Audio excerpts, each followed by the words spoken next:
ಮಾವಿನ ಗಿಡ ನೆಟ್ಟಿದ್ದೇವೆ, ಹಲಸಿನ ಗಿಡ ನೆಟ್ಟಿದ್ದೇವೆ, ಬಾಳೆ ಗಿಡ ಕೂಡ ನೆಟ್ಟಿದ್ದೇವೆ. ಅದರಲ್ಲಿ ಇನ್ನಷ್ಟೇ ದೊಡ್ಡ ಬಾಳೆ ಗಿಡ ಇದ್ದೇವೆ.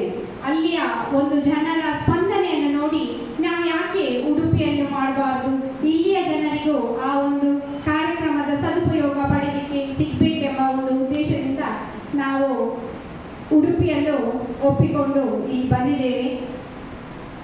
ಈಗ ಪರಿಸರದ ಬಗ್ಗೆ ಹೇಳುವುದಾದ್ರೆ, ನಾವು ದಿನನಿತ್ಯ ಉಣ್ಣುವ ಆಹಾರ ವಿಷಯುಕ್ತವಾಗಿದೆ ಅಂತ ಹೇಳಿದ್ರೆ ನಂಬಲಿಕ್ಕೆ ಅಸಾಧ್ಯ. ಯಾಕೆಂದ್ರೆ ಈ ಜಾಹೀರಾತುಗಳು ಆ ಆಹಾರ ಸಂಸ್ಕರಣೆ ಮಾಡಿ ಯಾವ ರೀತಿ ಪ್ಯಾಕೇಜಿಂಗ್ ಮಾಡಿ ನಮಗೆ ನೀಡ್ತಾರೆ, ತರಕಾರಿಗಳಾಗಿರ್ಬೋದು, ಗೆಡ್ಡೆಗೆಣಸುಗಳಾಗಿರ್ಬೋದು, ಎಲ್ಲ ವಿಷಪೂರಿತಾಗಿದೆ. ಆದರೆ ನಮಗೆ ನಂಬಲಿಕ್ಕೆ ಸಾಧ್ಯ ಇಲ್ಲ. ಆದರೆ ನಂಬಲೇಬೇಕಾದಂಥ ಪರಿಸ್ಥಿತಿ. ಯಾಕೆಂದ್ರೆ ಈಗ ಆರೋಗ್ಯ ಸಮಸ್ಯೆಗಳು, ಈಗ ಕೊರೋನಾದ ಸಮಯದಲ್ಲಿ ನಾವು ಬಹಳಷ್ಟು ಆರೋಗ್ಯ ಸಮಸ್ಯೆಯನ್ನು ಅನುಭವಿಸಿದ್ದೆವು. ಯಾಕೆ? ಅದಕ್ಕೆಲ್ಲ ಕಾರಣ ನಮ್ಮ ದೇಹ ಆ ಒಂದು ಕೊರೋನಾದ ಸಮಸ್ಯೆಯನ್ನು ತಡೆಯಲಿಕ್ಕೆ ರೋಗ ನಿರೋಧಕ ಶಕ್ತಿ ನಮ್ಮ ದೇಹದಲ್ಲಿ ಇರಲಿಲ್ಲ. ಯಾಕೆಂದ್ರೆ ನಾವು ತಿನ್ನುವ ಆಹಾರ ಅಂತಹ ಸಂತುಲಿತ ಆಹಾರ ಅಲ್ಲ.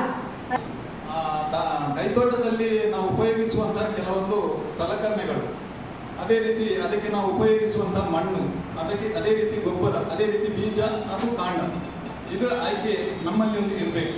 ನಾವೊಂದು ತುಂಬ ವಿವರವಾಗಿ ಹೇಳಲಿಕ್ಕೆ ಹೋಗುವುದಿಲ್ಲ, ಅಗತ್ಯ ಒಂದು ಪಾಯಿಂಟ್ಸ್ಗಳನ್ನು ನಾವಿಲ್ಲಿ ಹೇಳ್ತೇವೆ. ಮೊದಲನೇದಾಗಿ ನಾವು ಕೈತೋಟದಲ್ಲಿ ಅಥವಾ ತಾರಸಿ ಗಾರ್ಡನಲ್ಲಿ ಅಥವಾ ಹೂವಿನ ತೋಟಗಳಲ್ಲಿ ಮಾಡುವಂಥ ನಾವೊಂದು ಸಸ್ಯವನ್ನು ಬೆಳೆಸಬೇಕಿದ್ರೆ ಅದಕ್ಕೆ ನಾವೊಂದು ಪಾಟ್ ಮಿಕ್ಸಿಂಗ್ ಅಂತ ಮಾಡ್ತೇವೆ. ನಾವು ಈಗ ಪಾಟ್ ಮಿಕ್ಸಿಂಗ್ ಹೇಗೆ ಮಾಡುವುದು ಅಂತ, ಎಷ್ಟು ಎತ್ತರಕ್ಕೆ ಬೆಳೀತದೆ ಇದನ್ನು ನಾವು ಮನದಲ್ಲಿಟ್ಟುಕೊಂಡು ಅದಕ್ಕೆ ಅಗತ್ಯವಾದಂತಹ ಅದಕ್ಕೆ ಬೇಕಾಗುವಂತಹ ಪಾಟ್ 30ರಿಂದ 35% ಮಣ್ಣು, 20ರಿಂದ 25% ಮರಳು, ಅದೇ ರೀತಿ ಒಂದು 20% ಸಗಣಿ ಹುಡಿ ಕೌಡಂಗಿ.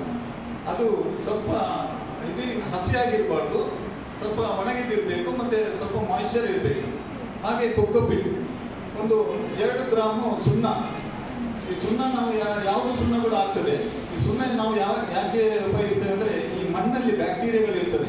ನಾವು ಬೀಜ ಹಾಕಲಿ ಅಥವಾ ಸಸ್ಯವನ್ನು ಕಾಂಡವನ್ನು ನೆಡಲಿ, ಬೇರು ಹೋಗುವ ಸಮಯದಲ್ಲಿ ಇದಕ್ಕೆ ಸಸ್ಯಕ್ಕೆ ಬೇರಿಗೆ ರೋಗ ಬರ್ತದೆ. ಅದನ್ನು ನಾವು ಸುಣ್ಣ ಹಾಕಿದರೆ ಮಣ್ಣಲ್ಲಿರುವಂಥ ಬ್ಯಾಕ್ಟೀರಿಯಾವನ್ನು ಅದು ಕೊಡುತ್ತದೆ. ಅಡಿಯಲ್ಲಿ 4 ತೂತು ಇರಬೇಕು, ಸೈಡಲ್ಲಿ ಹಾಗೆ ಒಂದು ಸ್ವಲ್ಪ ಮೇಲೆ ಬರ್ತಾ ಇರಬೇಕಿದ್ರೆ ತೂತು ಬೇಕು. ಅಂದರೆ ನಾವು ಯಾವಾಗ ನೀರು ಹಾಕ್ತೇವೆ ನೋಡಿ, ನೀರು ಹಾಕುವಾಗ ಅದರ ಕೆಳಗೆ ಅದು ನಿಲ್ಬಾರ್ದು, ಅದು ಸ್ವಲ್ಪ ಬಸಿದು ಹೋಗಬೇಕು. ಜಸ್ಟ್ ಸಸ್ಯದ ಬೇರಿಗೆ ಬೇಕಾಗಿರುವಂಥದ್ದು ಮಾಯಿಶ್ಚರ್ ಮತ್ತು ಪೋಷಕಾಂಶ, ಇದನ್ನು ನಾವು ಮಾಡಬೇಕು. ಇದರಲ್ಲಿ ನಾವು ಸಪ್ರೇಟ್ ಆಗಿ ಈಗ ನೋಡಿ ಇಲ್ಲಿ ಕೊಕ್ಕೋ ಬಿಟ್ಟಿದೆ, ನಾವು ಈ ತೆನ್ಸಿಯಾಗಿ ಇದನ್ನು ನಾವು ಸ್ವಲ್ಪ ಕಂಪೋಸ್ಟ್ ಮಾಡಿದಂತಹ ಕೊಕ್ಕೋ ಬಿಟ್ಟು ಬೇಕು ಅಥವಾ ತೆನ್ಸಿ ಬೇಕು. ಯಾಕೆಂದರೆ ನಾವು ಕಂಪೋಸ್ಟ್ ಮಾಡುವಾಗ ಅದರಲ್ಲಿ ಬೇಡದಂತ, ಅಂದರೆ ಈ ಬೇರಿಗೆ ಬ್ಯಾಕ್ಟೀರಿಯಾ ಹರಡುವಂತಹ ಕೆಲವು ಬ್ಯಾಕ್ಟೀರಿಯಾಗಳು ಹೊಸ ಇದರಲ್ಲಿ ಇರ್ತದೆ. ಈಗ ಇದು ಫ್ರೆಶ್ ನೋಡಿ, ಇದು ಕಲಿಬೇಕು. ಕಲಿಯುವುದಂದರೆ ಯಾವುದು ಕೊಳಿಯುವುದಲ್ಲ, ಕಲಿಬೇಕು.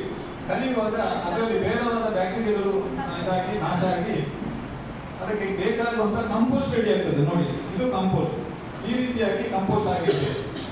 ಇದನ್ನು ನಾವು 30% ಮಣ್ಣು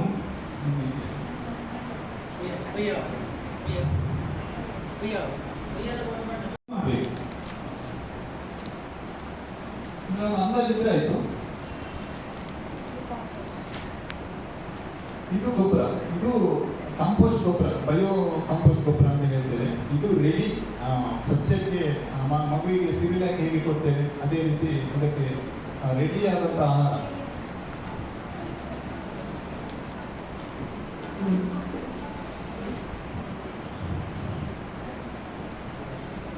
ಮತ್ತೆ ನಾವು ಈ ಗಾಳಿ ಆಡಿದ ಪೀಸನ್ನು ಅದರ ಜೊತೆಗೆ ಮಿಕ್ಸ್ ಮಾಡಿದರೆ ಥರ್ಮಾಕೋಲ್, ಅದಕ್ಕೆ ಗಾಳಿ ಆಡಲಿಕ್ಕೆ, ಅಂದರೆ ಥರ್ಮಾಕೋಲ್ ಇದೆಲ್ಲ ಸಾಗು ಅಂತ ಹೇಳ್ತಾರೆ, ಅದೇ ರೌಂಡ್ ಇರ್ತದೆ, ಅದು ಗಾಳಿ ಆಡಲಿಕ್ಕೆ ಒಳ್ಳೆಯದಾಗ್ತದೆ. ಸೊ ಹಾಗೆ ಬಂಗಾರ ಕೂಡ ಆಗ್ತದೆ. ಇಲ್ಲಾಂದರೆ ಅದು ಥರ್ಮಾಕೋಲ್ ಪೀಸ್ ಕೂಡ ಅದರ ಜೊತೆಗೆ ಮಿಕ್ಸ್ ಮಾಡಿ ಇದನ್ನು ಈ ಪಾಟಿಗೆ ತುಂಬಿಸುವುದು. ಇಲ್ಲಿ ಸುಣ್ಣ ಒಂದು 2%, ಸುಣ್ಣ ಯಾವುದು ಕೂಡ ಆಗ್ತದೆ, ವೀಳ್ಯದೆಲೆ ತಿನ್ನುವಂಥ ಸುಣ್ಣ ಕೂಡ ಆಗ್ತದೆ, ಅಥವಾ ನಮಗೆ ಹಾರ್ಡ್ವೇರ್ ಶಾಪಲ್ಲಿ ಚಿಪ್ಪು ಸುಣ್ಣ ಅಥವಾ ಹುಡಿ ಸುಣ್ಣ ಕೂಡ ಆಗ್ತದೆ. ಅದನ್ನು ನಾವು ಇದಕ್ಕೆ ಮಿಕ್ಸ್ 2%, ಅದು ಜಾಸ್ತಿ ಬೇಡ. ನಾವು ಸ್ವಲ್ಪ ಇದಕ್ಕೆ ನೀರು ಹಾಕಬೇಕು, ನೀರು ಚಿಮುಕಿಸ್ಬೇಕು, ಮಾಯಿಶ್ಚರ್ ಇರಬೇಕು ಅದರಲ್ಲಿ.